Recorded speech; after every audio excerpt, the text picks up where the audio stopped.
Ok, salut à tous, aujourd'hui, bienvenue dans l'épisode 3 de Nick la mode.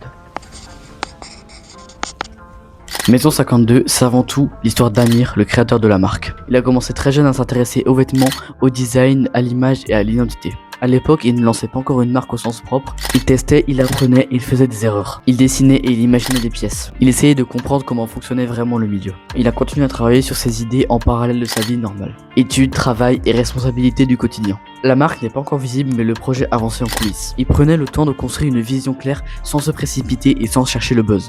Quand Maison 52 a réellement pris forme, ce n'était pas juste un logo brodé sur un vêtement. C'était déjà une identité, une direction artistique et une manière de faire que l'on voit rarement chez quelqu'un d'autre, comme avec les doubles ceintures ou les doubles poches. Et le fait que sur les premiers jogging, le logo était choisi aléatoirement parmi 4 logos. La streetwear, oui, mais avec des pièces réfléchies, des visuels forts et de la cohérence entre chaque drop.